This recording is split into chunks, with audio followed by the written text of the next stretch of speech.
నూలులో శతాబ్దాల గౌరవం, పట్టు పరంపరకు ప్రతీక, సంప్రదాయానికి శాశ్వత చిరునామా సఖీ. మాది ఉగాది పర్వదినం. ఈ రోజు మనం అవలంబించాల్సిన విధి విధానాలు ఎప్పుడు చెప్పుకుంటూనే ఉంటాం ప్రతి సంవత్సరం కూడాను. ఈ సంవత్సరం అందరికీ బాగుండాలని మనస్ఫూర్తిగా కోరుకుంటూ ఈ రోజు విధానంలోకి ఒక్కసారి వెళ్దామండి. మామూలుగా కాల గణనం ఎలా చేయబడుతుంది? మనకి సంవత్సరాలకి పేర్లున్నాయి, నెలలకి పేర్లున్నాయి, రోజులకి కూడా పేర్లున్నాయి. మరి ఇవి కాకుండా కార్తెలు ఉన్నాయి, ఎన్నో రకాలు ఉన్నాయి కదా. అవును. అయితే దాని ప్రకారంగా మనకి కాలాన్ని విభజించి, ఆ విభజించిన కాలంలో ఇది ప్రత్యేకమైన రోజు, ఈ రోజున ఈ విధానాన్ని అవలంబించాలని హిందూ ధర్మశాస్త్రం మనకి ఎప్పటి నుంచో బోధించి ఉంది. భారతీయులంతా కూడా దీన్ని పాటిస్తారు. అయితే దక్షిణాది వారిది ఒక రకమైన సాంప్రదాయం, ఉత్తరాది వారిది ఒక రకమైన సాంప్రదాయం. అవునండి. ఈ మనం పాటించే ఉగాది మనలాగా మహారాష్ట్రియన్స్ కూడా, మరాఠీ వాళ్ళు కూడా పాటిస్తారట. గుడి పాడవా అంటారు. మనం ఉగాది పండగగా జరుపుకుంటాం. అవును. అయితే ఏ నక్షత్రం ఉంటుందో, పౌర్ణమి నాడు ఏ నక్షత్రం ఉంటుందో ఆ నక్షత్రపు పేరుతోటి ఆ మాసాన్ని పిలుస్తారు. అట్లా మనకి చైత్ర మాసం చిత్తా నక్షత్రంతో ఉంటాడు చంద్రుడు, అందుకని దీన్ని చైత్రం అన్నారు. చిత్ర నక్షత్రం పేరు, ఆ చిత్రతో ఉన్నాడు కాబట్టి చైత్రి అని చైత్ర మాసము అని చెప్తారు. ఈ చైత్ర మాసం మనకి దీంతో పాటు ఏం చేశారు, నెలలతో పాటు ఋతువులు నిర్ణయించారు. 6 ఋతువులు, 2 నెలలు ఒక ఋతువు కింద. ఈ మొట్టమొదటిగా ఇప్పుడు సంవత్సరం మొదలవబోతున్న ఈ మధుమాధవ మాసాలని వసంత ఋతువుగా చెప్తారు. వసంత ఋతువు రాగానే మొన్నటి దాకా ఉన్నది వేరు, మొన్నటి దాకా ఏముంది, ఫాల్గుణ మాసాలు ఉన్నాయి, ఋతువు వెళ్ళిపోయింది. ఇక్కడి నుంచి ఏంటంటే ఇది వరకు చెట్లు చిగురించటము, శోభాయమానం కావటం, మామిడి పూయటము, వేప పూయటము కనపడేవి మనకి. ఋతువులు పైకి కిందకి ఎగుడు దిగుడు అయిపోతున్నాయి చూడు. ఆ ఈ ఎగుడు దిగుడు అయ్యే కాలాల్లో మనకి ఈ పాటికే వేపత వచ్చేసి రాలిపోయి కాయలు వచ్చేసి, మామిడి పూత కాస్త పిందెలయ్యి పళ్ళు వచ్చే పరిస్థితి కూడా వస్తుంది. అవును. మనకి ఋతువుల్లో స్పీడ్ అంటే మన అట్మాస్ఫియర్లో వస్తున్న రకరకాల మార్పులతోటి ఋతువుల్లో చిన్న చిన్న భేదాలు ఉన్నా కూడా ఖచ్చితంగా చైత్రమాసపు మొదటి రోజునే మనం ఉగాది పండుగగా జరుపుకుంటాం. అవునండి. అయితే ఈ ఉగాది రోజునే విక్రమార్కుడు రాజ్యాన్ని జయించాడని, ఆయన పట్టాభిషిక్తుడయ్యాడని, ఆయన తర్వాత 2000 సంవత్సరాలకు వచ్చిన శాలివాహన శకం అని చెప్పుకుంటాం కదా, ఆయన కూడా మూర్ధాభిషేకం ఈ రోజున జరిగిందని, యుద్ధానంతరము కురుక్షేత్ర యుద్ధానంతరము ధర్మరాజు ఈ రోజునే పట్టాభిషేకం చేసుకున్నాడని చెప్తారు. అంటే చైత్రమాసపు తొలి రోజున పాడ్యమి నాడు చేసుకున్నాడు. ఈ రోజున రాజ్యాభిషేకం జరిగింది. ఇలా ఇన్ని ప్రత్యేకమైనవి ఉండటం వల్ల ఈ రోజుని మనం ప్రత్యేకంగా జరుపుకుంటాం. ఉగాది పండుగ అంటే మనకి సంవత్సరాది లాగా, అంటే ఏమంటాం మనం, న్యూ ఇయర్ ఫస్ట్, కొత్త సంవత్సరం జనవరి 1 లాగా. జనవరి 1 అంటే ఏ ఋతువుల్లో మార్పులు వ్యవహారాలు ఏమి ఉండవు, ఊరికే డేట్ మారుతుంది, మంత్ మారుతుంది. అవును. ఇప్పుడు ఋతువు మారిపోతుంది. మనం పొద్దున్నే పూజ చేసుకోవాలంటే చెప్పుకుంటాం కదా, ఈ సంవత్సరంలో ఈ యుగంలో ఇది దక్షిణాయనే వర్ష ఋతువు అని ఋతువుల పేర్లు చెప్పుకుంటాం. దాంట్లో ఋతువు పేరు మార్చేసుకోవాలి ఖచ్చితంగా. ఇది వసంత ఋతువు, చైత్రమాస శుక్ల పాడ్యమి నాడు ఈ పండగని జరుపుకుంటాం. అయితే ఈ పండగ దీనికి ఏమి కులమత విచక్షణ లేదు, ఎవరికైనా ఇది పండుగే. ఓకే. ఈ పండుగ మొదటి రోజున, సంవత్సరంలో మొదటి రోజున ఏది బాగా చేస్తే, ఏది చేస్తే అదే సంవత్సరం అంతా అట్లా ఉంటుందని, అందుకని పిల్లల్ని కాసేపు చదువుకోండి అని, కులాసాగా ఉండండి అండి, కోట్లాడుకోవద్దు, చక్కగా శుభ్రంగా చేసుకుని తినండి చెప్తారు. ఒక్కొక్క ప్రాంతాల్లో ఒక్కొక్క రకమైన ఆచారం ఉంటుంది. ఒక్కో ప్రాంతంలో ఏం చేస్తారు, అమ్మవారి ఆరాధన చేస్తారు ఉగాది రోజు. ఉగాది రోజున ఇప్పుడు చూడు, భగవంతుడిగా మనం పూజించేటువంటి భూమి మీద నడిచిన దేవుడు రామచంద్రుడు, ఆయన పుట్టినరోజుకి 10 రోజుల ముందు నుంచి మనం ఇది మొదలు పెడతాం. అవును. ఈ చైత్ర శుద్ధ పాడ్యమి నుంచి చైత్ర శుద్ధ నవమి దాకా ఈ 9 రోజుల్ని మనం వసంత నవరాత్రులుగా జరుపుకుంటాం. నవరాత్రులలో మొదటి రోజు మనకి తొలి పండుగ రోజు. ఇక్కడ నుంచి మన పండగలు మొదలు.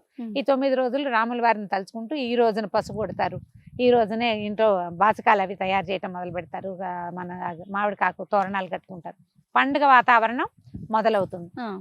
శ్రీరామనవమి పెండాల్స్ వేస్తారు, ఇవాళ నుంచి మొదలు పెడతారు. ఇక్కడి నుంచి ఆయన పుట్టినరోజు పండుగ, అక్కడి నుంచి మనం పెళ్లి వేడుక చేసుకుంటాం, తెలుగు వారికి అలవాటు కాబట్టి ఆయన వివాహ పరిణయ వేడుక వరకు విశేషంగా ఏర్పాట్లు చేస్తారు. ఈ 9 రోజులు శ్రీరామనవమి కోసం చేసే ఏర్పాట్లతో పాటు అమ్మవారి నవరాత్రులుగా భావించి కూడా విశేషంగా అమ్మవారిని కూడా సేవించుకోవచ్చు, విశేషంగా చేసుకోవచ్చు. అయితే ఈ తొలి రోజున ఏం చెయ్యొచ్చు, ఎవరైనా సరే అభ్యంగనం ఇంపార్టెంట్. నెత్తికి నూనె రాసుకోవటం, ఒంటికి నువ్వుల నూనె రాసుకోవటం, నువ్వుల నూనె శ్రేష్టం. పొద్దున్నే తలంటి పోసుకోవటం, సూర్యోదయంతో పాటే లేచి స్నానం చేసుకోవటం, తర్వాత ఉగాది పచ్చడి ఆ వీడియో చేసి చూపించాం కదా. ఎవరెవరి మీ అలవాట్లను బట్టి ఎవరైనా 6 పదార్థాలే ముందు వెనక, 1, 2 ఎక్కువ తక్కువగా ఆవిడ వేపపూత పచ్చడి చేసుకోవటం, వేపపూతని తీసుకోవటం, మనం ఏం చేస్తామంటే ఇది ఆరోగ్య మాసం అని చెప్తారు. ఇక్కడి నుంచి ఏంటంటే ఆరోగ్యానికి అవసరమైన విధి విధానాన్ని అవలంబించడం ఈ రోజు నుంచి మొదలు పెడతాం. మనం ఇప్పటిదాకా పానకం తాగల, అవును. ఈ రోజు నుంచి స్టార్ట్. ఆహా. ఇక్కడి నుంచి 9వ రోజున చేసే శ్రీరామనవమి రోజున మనం ఏం పంచి పెడతామమ్మా, అందరికీ పానకమే పానకం, వడపప్పు. ఆడపప్పు. ఈ ఎండాకాలం తప్పకుండా మామిడి పానకం, అదే మన బెల్లం పానకం బెల్లం పానకం. తీసుకోవాలి. దాంతో పాటు కొన్ని మామిడి ముక్కలు కూడా వేసుకోగలిగితే మంచిది. సీజన్ మారిపోవటం వల్ల రకరకాల వ్యాధులు వస్తాయి, ఎండ పెరుగుతుంది, సూర్యుడు తేజరెళ్ళుతాడు కదా, అవును. ప్రకృతి శోభాయమానంగా ఉంటుంది. దేని వల్ల? ఎండ వల్ల. క్రమంగా ఏమవుతుంది, ఎండ వేడెక్కిపోతుంది. ఇవాళ ఉన్న ఎండ చూడు, నువ్వు 9 రోజుల తర్వాత రాముల వారి పుట్టినరోజు నాటికి మాడిపోతుంది ఎండ. అవును. చెమటలు అందుకే కదా దిగ్గారిపోతాయి. రమ్మగారు చలువు పందిళ్ళు వేస్తారు. అందుకే పందిళ్ళు వేసుకుంటాము. అయితే ఈ మా పానకం పుచ్చుకోవటము అలాంటిది ఇవాళ నుంచి స్టార్ట్ చేసుకోవచ్చు. ఆ చెరుకు రసాలు తాగటం, చెరుకు ముక్కలు ఇంట్లో తెచ్చి పెట్టుకోవటం, వేపపూత వాకిళ్లలో కట్టడం, మామిడాకులు కట్టుకోవటం, వీటన్నిటితో ఏంటంటే ఈ కాలంలో ఈ సీజన్ మార్పిడి వల్ల రాగలిగే రకరకాల అనారోగ్యాల్ని బయటికి తోసేయటానికి, మన ఇంట్లోకి రానివ్వకుండా చేయటం కోసం ఆయుర్వేదాన్ని మేళవించినటువంటి హిందుత్వ విధానాలు. ఇందులో మత ప్రస్తావన లేదు, మన వాళ్ళు ఏర్పరిచి పెట్టారు. కానీ మనకి సంబంధించింది కాదు, ఇది సార్వజనీనమైన వ్యవహారం. ఎవరికైనా ఆరోగ్యమే కదా, ఎవరిదైనా ఆరోగ్యమే కదా. ఎవరైనా మామిడాకులు కట్టుకోవచ్చు, అది మత విధానంగా భావించకూడదు. ఎందుకంటే ప్లెంటీ ఆఫ్ ఆక్సిజన్ ఇచ్చే లక్షణం మామిడిలో ఉంది. అది కోసిన తర్వాత చాలా గంటల పాటు ఏ ఆకైనా కోయగానే దాని జీవం కోల్పోతుంది. అవునవును. మామిడికి ఆ లక్షణాలు లేదు. ఎండేదాకా, పూర్తిగా ఎండిపోయేదాకా దాంట్లో నుంచి ఆక్సిజన్ వస్తూనే ఉంటుంది. తర్వాత సూక్ష్మ క్రిములను అడ్డుకునే గుణం ఉంటుంది దానికి. దీంతో పాటు మనం ఏం చేస్తాం, ఈ రోజున వేపరొడ్డ కూడా కొంచెం 4-6 వేపాకులు, వేపరెమ్మలు కూడా తెచ్చి గుమ్మాలు కట్టుకుంటే ఈ అమ్మవారు ఏమైనా సూక్ష్మ క్రిములు అవి లేకుండా ఉంటే, సూక్ష్మ క్రిముల వల్ల రాగలిగే సమస్యల్ని మనం ఇదివరకే చూసాం కదా 3-4 ఏళ్ల క్రితం. వాటిలో నుంచి బయటకు వచ్చేసాం మనం. కానీ ఈ జాగ్రత్త ఏనాటిది? వేల సంవత్సరాల నాటి నుంచే మనకి ఈ పద్ధతి ఉంది. ఈ పద్ధతిని పాటించండి. వాకిట్లో మామిడి తోరణాలు కట్టుకోవటం, కొన్ని వేప కొమ్మల్ని కట్టుకోవటం, ఈ వేప పూతతోటి పచ్చడి చేసుకోవటం. వేప పూత ఎక్స్ట్రా ఉంటే పారైపోకండి, వాటిని చక్కగా ఆరనివ్వండి. ఏ డైనింగ్ టేబుల్ మీదో ఏ గట్టు మీదో పోసి పక్కన పెడితే, ఓ పేపర్ మీద వేసి పెట్టారంటే తడి పీల్చేస్తుంది, పొడైపోతుంది కదా. అది 1-2 నెలలకి ఒకసారి దాన్ని కొంచెం నేతిలో వేయించి అన్నంలో వేసుకుని తింటే పొట్టలో ఉండేటువంటి పారాసైట్స్ పోతాయి. ఓకే. పొట్టలో పారాసైట్స్ ఎత్తాయి పిల్లలకి, పెద్దవాళ్ళకి కూడా. వేప పూత తినాలి. చిన్న లేత మామిడి చిగుళ్ళు, మా వైపు ఏం చేస్తామంటే మేము మామిడి చిగుళ్ళని కొంచెం వేప చిగుళ్ళు, మామిడి చిగుళ్ళు కూడా చేయొచ్చు, కొద్దిగా బెల్లం వేసి దంచి చిన్న చిన్న ఉండలు కట్టి వేసుకుంటాం. పొట్టలో ప్రాబ్లమ్స్ తగ్గుతాయి దాంతో. ఇప్పుడు ఈ సీజనల్ గా వచ్చే చాలా సమస్యలకి అది సమాధానంగా ఉంటుంది.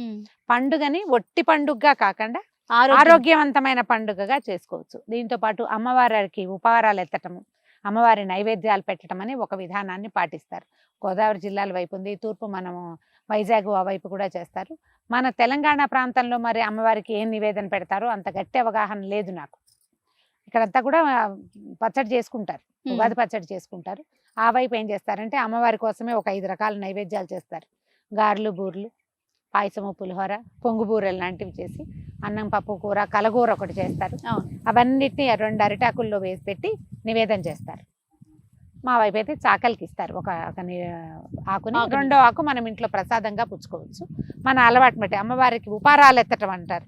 అన్ని రకాల పదార్థాలు చేసి అమ్మకి చూపించడం.